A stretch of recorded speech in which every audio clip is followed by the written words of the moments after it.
thought you had your jaw broken into pieces. What is it? And you're perfectly, there's no swelling, there's nothing. How's that healing coming along? Yeah, I got 4 plates in my jaw, but that's part of the sport, and the healing process has been a little bit tough. I'm a little bit tired. It's hard to sleep. I go onto the pillow and then my jaw twerks up to the left and I wake up.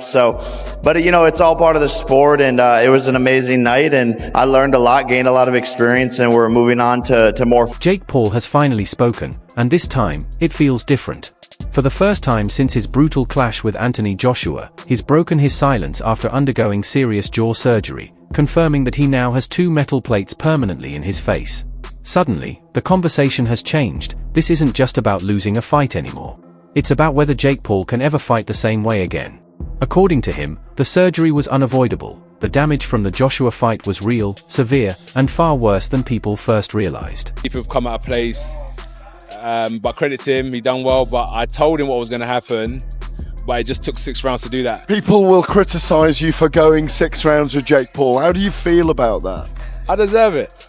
Why? Come on. Most people wouldn't have the balls ever to step in a boxing ring in their life. He stepped in a boxing ring with one of the baddest men on the planet, who's 40 pounds heavier than him and 6 inches taller. That's insane. He's one of the most skilled fighters on the planet. My brother, as a fucking YouTuber, went 6 rounds with him in a fight with a broken jaw and rolled ankle. I'm so proud of him. That was just unbelievable. I saw you talking crap to AJ at one point. I was trying to get his head. I think I pissed him off. I was just saying fuck that shit. I love AJ. Yeah. But bro, I saw you going to the fight game. I was talking so much. But I just pissed him off. Then he broke my brother's jaw. Fuck this guy. Broke his jaw, huh? Yeah, his jaw's fucked. Yeah. He don't care though. Jake's having a fucking blast. Yeah. We'll see him back again for sure? Yeah, for sure. Thank you, Logan. Thank you, guys. Appreciate you, brother. A shattered jaw, broken teeth, metal plates to hold his face together. And though he insists he'll return, the boxing world remains unconvinced, and so do the fans. Because once you suffer that kind of damage, everything shifts. Confidence shifts, instincts shift, your willingness to stand in the pocket shifts, and hit you with probably his hardest shot that we've seen drop every other single fighter that he's fought. Yeah. And he hit you in the face, and not only did you not get knocked out, you dropped and said, wow. I was like, wow, that was nice. I was on the ground, I was like, that was a good shot. Dude, did he surprise you with his power? No, to be honest, no, but I mean, he surprised my jaw. It's literally snapped, face, bro. It's literally snapped. Dude, when completely snapped. After the fight, you were like, I think like one of my teeth is, and you open your mouth, and I was the first to see it. I went, you broke your jaw, dude. I'm both take my hat off. So I mean, we have to see if it is a broken jaw. Those injuries are very difficult to come back from. But as AJ said, like that last shot would have knocked out a lot of heavyweights. And I know he went down heavy, but he was conscious on the floor. And I thought his game plan, although obviously very negative early on, which it had to be, was smart at times. And there were times where he held his feet and let his hands go. It was a very one-sided fight. It was always going to be a one-sided fight. But you can't give him anything but credit and respect. There's a lot of negative people out there. There's a lot of people who want to criticize people. They're not doing what Jake Paul's done. He just went in with Anthony Joshua and gave it his best shot. Took a lot of punishment and ended the fight eventually on his feet after the stoppage. So, I think he'll have to see physically how that jaw, I don't know the severity of it. It's a very difficult injury to come back from. But he showed he's got ability, and that's what we said. He's dedicated to the game. Is it fixed? Are any of these fights prearranged? Are they fixed at all? Is there any discussion about, hey, you take an L, you're going to go down here? Because everybody says, oh, you held fucking Mayweather up. Mayweather held your brother up. It's bullshit. I don't know about anything else in the fight. I'm talking about my fights. I can't speak to anyone else's fights. But also, highly illegal. Like, you go to prison for the rest of your life type shit. Well, with the Ben Askren fight, I actually believed you would have beaten Ben Askren. I just, like, he didn't look in shape or at all. But I feel like in my opinion, it was kind of fixed on how early you knocked him out. Like, I don't know. That's just people think the Mike Tyson fight's rigged, and you think Anderson Silva's gonna lose. You think Woodley's gonna take a fall. You guys, you know these guys. Yeah, no, I didn't think Anderson would take a fall, but I ain't gonna lie. I hate that you knocking out MMA fighters. And I understand that, but just say that. You don't gotta say like, oh, bro, he's on steroids and shit. Come on, it's a federal crime. It's illegal. Like, hey, he made a good point. He said it is illegal to fix fights. It is. Because people be betting on that shit. And bro, people think I'm like a multi-billionaire. They think I'm a billionaire and like, oh, he paid somebody $40-50 million to take a fall like that, bro. I don't have that type of money laying around to throw at people. Hey, I'm sorry to have to ask you this, but I know you probably signed NDA, but blink twice if that Jake Paul fight was set up. Blink twice. I know you probably I don't never blink because I got these liberty eyes. I don't need much air, you know what I mean, to keep them open. A lot of people wonder that, but think about this. If I say, Rampage, I'm gonna pay you $2 million, right? That this dude beat you, what you gonna do? You're gonna feel disrespected, number one. Yeah. Right, that ain't enough money. Yeah. But I got paid in the Jake fights. For me to do that, I gotta be willing to walk away for good, and they gotta set me up for a while, at least not for life, but something like 20-something million where I can invest it and fall off in the shade, because that's what you would have to do. Would I do something like that? You would have to know me to know I'm too solid of a guy to even have somebody walk to me and ask me. Yeah. What happened to me is what was going. For a fighter like Jake Paul, someone who depends on pressure, toughness, and confidence, that mental adjustment could be the toughest battle of his career. Jake admitted the Joshua fight taught him hard lessons. He said he underestimated the danger of facing a fully grown heavyweight with real knockout power. Now, he understands what elite boxing truly feels like, and more importantly, what it demands. And that's where the speculation begins. Does Jake Paul return against another massive name to make a statement, or does he quietly rebuild against a safer, stylistically favorable opponent? What that was going to be was celebrity boxing. But then he came out with the competitive side. I want a shot to be world champion. I want in there with Canelo. I'll step in there with Joshua. And you had this segment of the population that for whatever reason was not willing to concede that he was working hard, that he had big goals, and that he was secretly a tough guy. All options are on the table. Boxing, most obvious. But he's always had some ideas about MMA, and I think a walk against Anthony Joshua, broken jaw, and the respect of people that actually know what they're looking at. But I think all options are on the table for Jake Paul, including retirement. Boxing is not a game. Fighting is not something you pick up and mess around with, right? If you're a fighter, if you're a boxer, if you're a mixed martial artist, right, you have to take this seriously and you have to respect the game.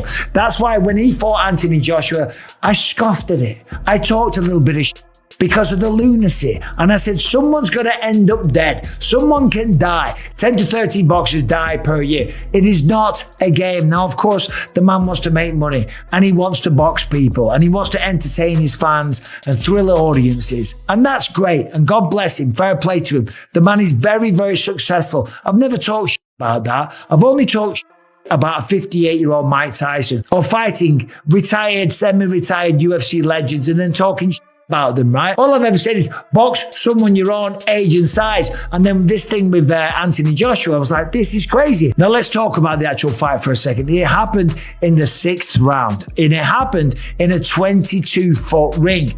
A typical ring is 20 foot. This one was 22 foot because he wanted a bigger room to operate, a bigger space, a bigger ring, somewhere to run away and be on his bike and stay away from Anthony Joshua. Now, I don't blame the guy. I'd have done the same thing, right? Because Anthony Joshua is gigantic and has the kind of power that could potentially do that to you, right? Maybe it's real, maybe it's AI, right? Either way, his face is going to be swollen today. That's a fact, right? The bigger ring gives you more space. Jake Paul did about 5 miles of road work, shot about 25 double leg takedowns because he didn't want to stand there and go toe to toe with him like Francis Ngannou did because he knows what would have happened, okay? And ultimately, it ended up happening anyway in the 6th round. And yeah, okay, he's going to have the street cred of standing there and say, I went 6 rounds with Joshua. He didn't go 6 rounds with Anthony Joshua. He ran around, he avoided the fight, and then ultimately got clipped, okay? They made $92 million each. Fair play. That is insane money, okay? And before you will start, there's no jealousy here, right? You can't be jealous of other men, but we're allowed as fighters to critique things like this, what we see, right? I've been in there, I've knocked people out, I've been knocked out, I commentate fights. This is my life. This is what I talk about. Now, on this post here, let's just have a look at this real quick. whoever this person was is laughing. I think, and they're probably laughing because it's a fake post, it's AI.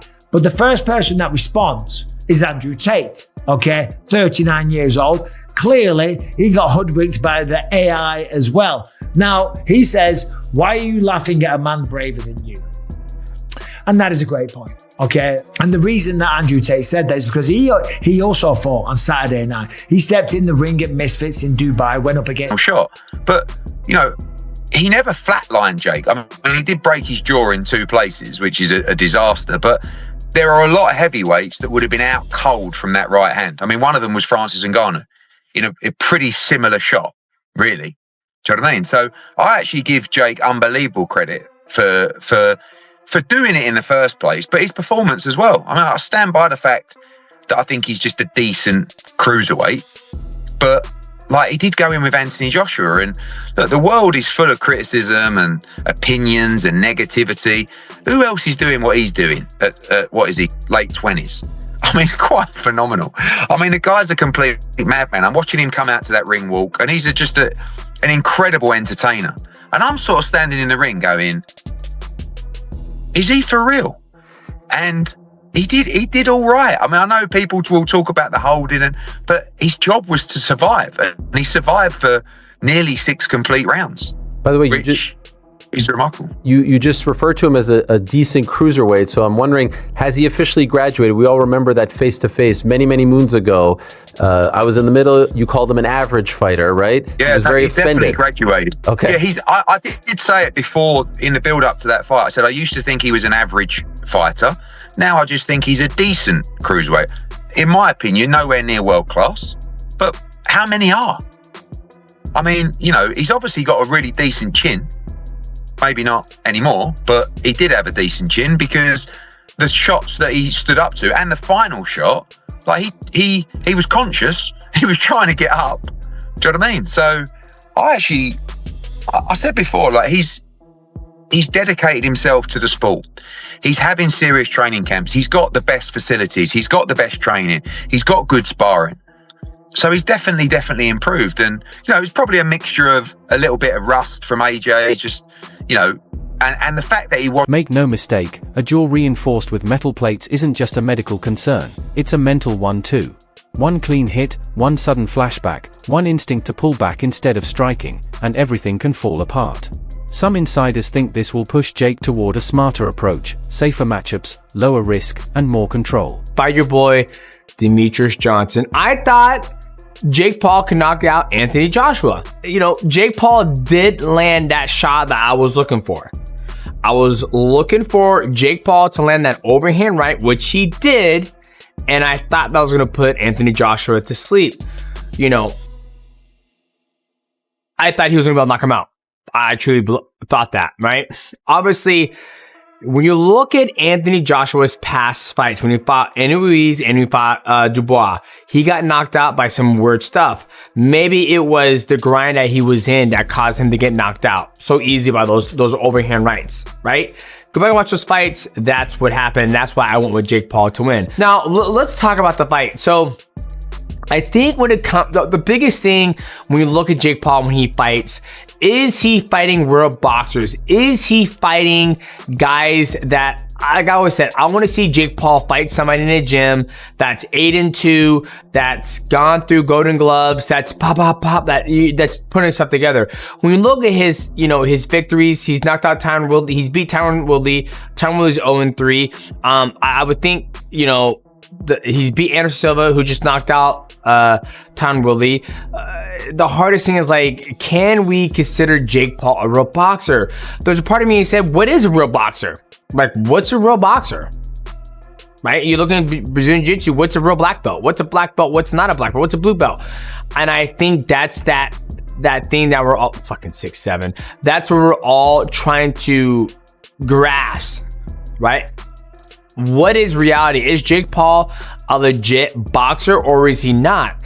You know, I was getting frustrated seeing him, you know, shoot a double leg and get on. I understand Anthony Joshua is a math. You know, insult this guy. I'm not, but I'm as a fighter, as a former fighter, as someone that's very experienced in the world of mixed martial arts and combat sports in general, right? This is a crazy shout. He lost because he was smaller. He lost because of the size difference. He also lost because he had no business being in there with him. Anthony Joshua is by far a better boxer. Of course he is. You know this.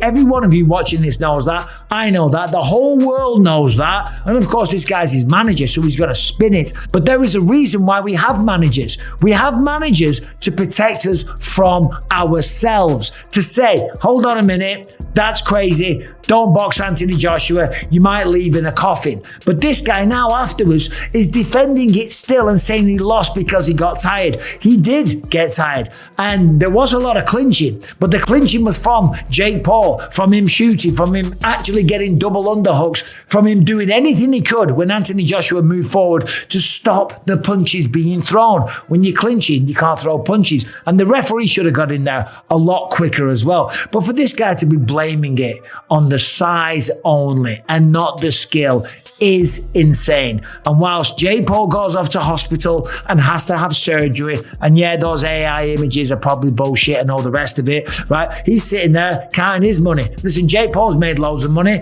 He's had lots of big lucrative fights, and he probably will continue to have more. And I wish him the best of luck. I really do. Just box someone your own size, not a 35er, not a super heavyweight, not a two-time world champion, okay, or a gold medalist at the Olympics. Fight a cruiserweight and fight someone up and coming. Simple as that. Others believe the opposite, that Jake will go after another big-name opponent, eager to erase the Joshua loss and prove he belongs on the sport's biggest stage. And that's where the real tension lies. Jake Paul isn't just facing opponents anymore. He's battling doubt from fans, doubt from analysts, doubt from anyone questioning if his body and confidence can endure another war. Maybe, but he was never going to go in, I said that before the fight, and just start swinging away, you know, throwing 100 punches around. So I actually quite like the fact that we got some rounds, because got a chance to work with a new team. And all in all, it was a wonderful experience for us. I mean, AJ made a fortune. His star power in the US has gone through the roof. I mean, if you take any notice of the internet right now, I mean, he's just become like an icon, especially amongst the ladies, which he's been an icon over here amongst the ladies for many decades, but now in the US as well. And people are kind of coming across him for the first time, which is quite strange when I see that on social media, you know, because obviously from here, he's one of the most recognizable figures in sport. So yeah, wonderful experience. It ticked every box, right? Profile, money, activity. And it couldn't have gone better for us.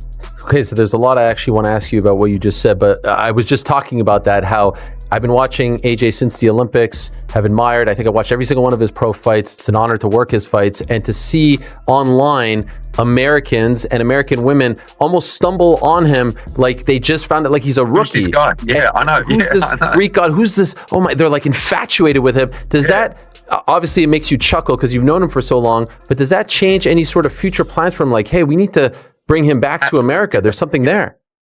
I mean, look, I think obviously the American sort of strategy took a big blow in the Andy Ruiz fight. And I think if we would have won that fight, I think we would have returned several times since. Obviously, the size of the audience on Friday, and also, you know, we've even seen it on a much smaller level with our documentary. It's a different audience. Right? It's not. Jake says the surgery didn't faze him, but the boxing world remains skeptical. Once a fighter's jaw breaks, it's a memory that never truly fades. Jake Paul's next move will reveal whether his career stays at the top or quietly begins heading in a very different direction.